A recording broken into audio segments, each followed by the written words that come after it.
আসসালামু আলাইকুম রহমতুল্লাহ। ফুটবল বিশ্বকাপ শুরু হয়েছে এবং আমি কোনো ফতোয়া দিতে আসিনি যে আপনি ফুটবল বিশ্বকাপ দেখতে পারবেন কি দেখতে পারবেন না। এটা আপনি যে কোনো মুফতি সাহেবের কাছ থেকে জেনে নিতে পারেন।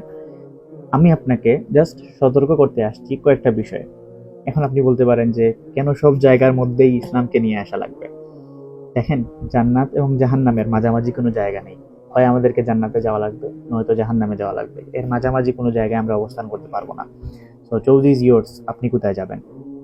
এখন ফুটবল বিশ্বকাপ শুরু হলে আমরা কি করি?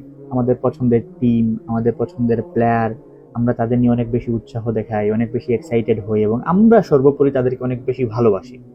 সেটা আমরা ভালোবাসি, এটা আমরা যদি মুখে নাও স্বীকার করি, আমাদের আচরণ, আমাদের এই জিনিসগুলো দিয়ে বোঝা যায় যে আমরা আসলে তাদেরকে ভালোবাসি। এখন দেখেন, রাসূল সাল্লাল্লাহু আলাইহি ওয়াসাল্লাম বলেন, আল মারউ মাআ মান আহাব্বা, যে যাকে ভালোবাসে সে তার সাথী হবে। আপনি যাদেরকে ভালোবাসেন তাদের সাথে আপনার কিয়ামত দিবসে দেখা হবে এবং তাদের সাথেই আপনার কিয়ামত হবে।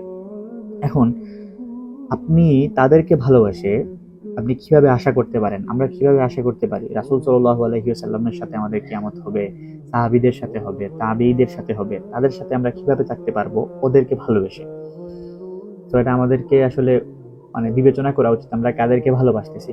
এখন আমরা শুধু ভালোবাসার মধ্যে সীমাবদ্ধ থাকি না, আমরা তাদেরকে অনুকরণ করতে চাই, অনুসরণ করতে চাই। দেখা যায় আমরা তাদের জার্সি পরতেছি, আমরা তাদের মতো বেশভূষা ধারণ করতেছি এবং তাদেরকে যেভাবে সাপোর্ট করা লাগে আমরা সবকিছু করতেছি। এখন দেখেন, রাসূল সাল্লাল্লাহু আলাইহি ওয়াসাল্লাম বলতেছেন, মান তাশাব্বাহা বিকাউমিন ফাহুয়া মিনহুম, যে বিজাতিদের অনুসরণ করলো সে তাদের অন্তর্ভুক্ত। আমরা যদি তাদেরকে অনুসরণ করি, তাদেরকে অনুকরণ করি, তাহলে আমরা আলটিমেটলি তাদের অন্তর্ভুক্ত। এটা আমি বলতেছি না, এটা আল্লাহ রাসূল সাল্লাল্লাহু আলাইহি ওয়াসাল্লাম বলতেছেন। তো আমাদের সাবধান হওয়া উচিত এই সকল বিষয়ে। আমরা একটা একটা রাত পুরোপুরি জাগি না আল্লাহর জন্য, কিন্তু একটা ম্যাচ দেখার জন্য আমরা পুরাটা রাত প্রিপারেশন নিয়ে এক সপ্তাহ আগ থেকে প্রিপারেশন নিতেছি। আজকে একটা ম্যাচ হবে এবং আমি এই ম্যাচের জন্য আমরা খাওয়া দাওয়ার ব্যবস্থা করতেছি, সবকিছু ইন্তজাম করতেছি, সবকিছুর ব্যবস্থা করতেছি শুধুমাত্র এই ম্যাচ দেখবো এবং পুরাটা রাত আমরা উদযাপন করব। কিন্তু ঘটা করে আমরা সপ্তাহে, মাসে, বছরে একটা রাত আল্লাহর জন্য জাগতে পারি না, আল্লাহর জন্য ইবাদত করতে পারি না। আমাদের এই সকল জিনিস নিয়ে একটু হলেও চিন্তা করা দরকার। আসলে আমরা কোন জায়গার মধ্যে আমাদের সময়গুলো দিতেছি, কি করতেছি, একটু ভাবা উচিত, একটু ভাবা উচিত।